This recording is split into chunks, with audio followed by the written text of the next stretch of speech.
এক নজর। কেওটা নবীন সংঘের 53 বছরের ভাবনা রঙের হাট। আর কয়েকদিন পর বাঙালির শ্রেষ্ঠ উৎসবের কাউন্টডাউন শুরু হবে। তার আগে হুগলি জেলার বিভিন্ন জায়গার বারোয়ারি পুজো কমিটি একে অপরকে টেক্কা দিতে চলছে শেষ পর্যায়ে প্রস্তুতির কাজ। কেওটা নবীন সংঘে দুর্গাপুজো এবছর 53তম বর্ষে পদার্পণ করতে চলেছে। প্রতি বছরই দুর্গাপুজোর সময় এই পুজো মণ্ডপ সকলের নজর কাড়ে। এবার তাদের ভাবনা রঙের হাট।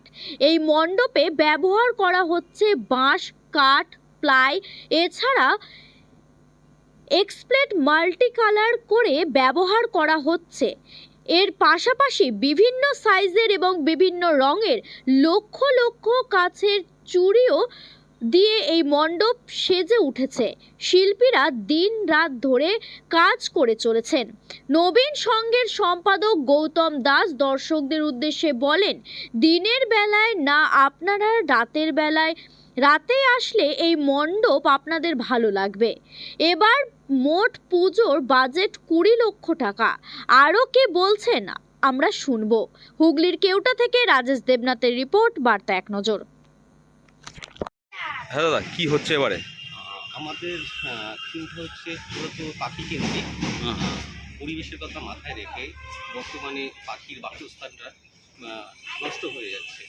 তো আমাদের উদ্দেশ্য পাখিকে সুস্থভাবে আমরা ওদের বাসা বানিয়ে দেবো, ওদের আমরা খাঁচায় বন্দি করব না। এবং বহু জায়গায় বিভিন্ন সময় পাখিকে খাঁচায় আটকে রাখা হয়। তো আমাদের মেসেজ এটাই যে পাখিকে খাঁচায় না রেখে পাখিকে বাসা বানিয়ে দাও, পাখি সুস্থ থাকবে, তাহলে পরিবেশ ভালো থাকবে এবং আমরাও ভালো থাকবো।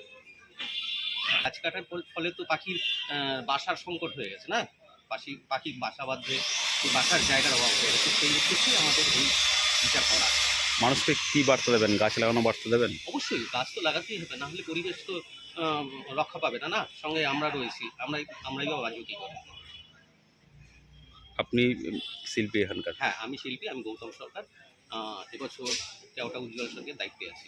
কতগুলো পাখি, কত কি ব্যবহার করা পাখি আছে আমার এখানে 2 থেকে 3 হাজার পাখি আছে। বাসা আছে, প্রচুর রকমের বাসা রয়েছে, যে বাসাগুলো আমরা বিভিন্ন জায়গায় প্রতিস্থাপন করব এবং সেই বাসাতে পাখিকে রাখবো আমরা। কি কি ব্যবহার করা হচ্ছে প্যান্ডেলে?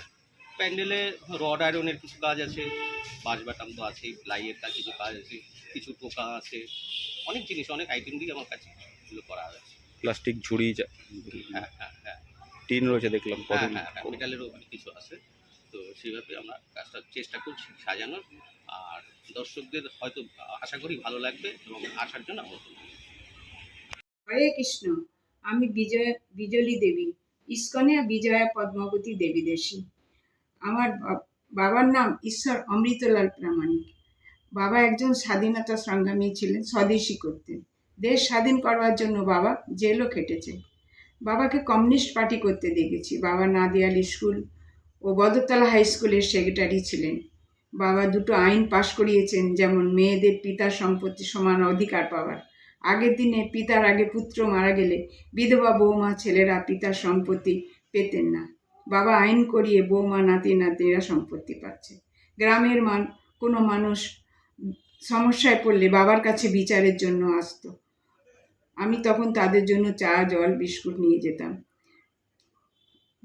যখন বিচার হতো, শেষ হতো, তখন সবাই খুশি হয়ে যেত আর বলতো খুব ভালো বিচার হয়েছে। আমি তখন মনে মনে ভাবতাম, আমি বড় হয়ে এমন কোনো কাজ করব না যাতে লোকে আমায় খারাপ বলে। কিন্তু মাত্র 15 বছর বয়সে এমন ছেলের সঙ্গে আমার বিয়ে দিল, আমি সমাজে মাথা উঁচু করে হাঁটতে পারতাম না। আমরা 7 বোন, তার মধ্যে 2 সৎ দিদি ছিল। মা সৎ মেয়েদের সঙ্গে আচরণ করতে করতে মায়ের চরিত্রটা পুরো সৎ মায়ের মতো হয়ে গেছিল। নিজের মেয়েদের সঙ্গেও সৎ মায়ের মতোই ব্যবহার করত। বাবা আমার বিয়েতে 8,000 টাকা খরচ করে 1972 সালে 500 লোক খাইয়েছিল। সেই রাগে মা আমাকে সহ্য করতে পারতো না। দাদা, ভাই, বোন কেউ সহ্য করতে পারতো না। আমরা 7 বোন, সবাই বড় বউ শ্বশুর বাড়িতে। মেয়েদের বিয়ের আগে মা বলেই দিত, 5খানার বেশি জিনিস দেব না, যত ভালোই ছেলে হোক। বাবা দাদা সরকারি চাকরি করত, তাছাড়া সাইড বিজনেস ছিল, অনেক কিছু। আমার মায়ের কাছে মেয়েদের চেয়ে টাকার দাম বেশি ছিল। মা মেয়েদের বিয়ের পর আর কোনো সম্পর্ক রাখতো না। মেয়েকে বিয়ে দেওয়ার সামাজিক কর্তব্য, বিয়ের পরে আর মেয়ের উপর কোনো দায়িত্ব থাকতো না। মা আমার বিয়েটা মেনে নেয়নি। শ্বশুরবাড়িতে বিয়েটা মেনে নিলেও কোনো সম্মান দিত না। আমার স্বামী আমাকে স্ত্রী হিসাবে আজও 52 বছরে কোনো সম্মান দেয়নি। আমার স্বামী সমাজে সম্মান পাওয়ার মতো কোনো যোগ্যতা ছিল না। স্বামীকে উপরে তুলতে গিয়ে আমাকে অনেক নিচে নামতে হয়েছে। একটা মেয়ে স্বামী না থাকলে যে কোনো কাজ করে সমাজ তাকে মেনে নেয়, কিন্তু যার স্বামী সরকারি চাকরি করে তাকে সমাজে ভালো বলে না। পুলিশ নিয়ে বাড়ি দখল, বাবার বাড়ির সম্পত্তি নেওয়া, সমাজের কাছে আমি অনেক ছোট হয়ে গেছি।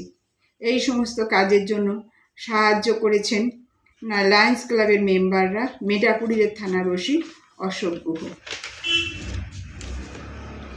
2011 সালে আমি ইস্কনের সঙ্গে যুক্ত হই। 12 সালে আমার দীক্ষা হয়।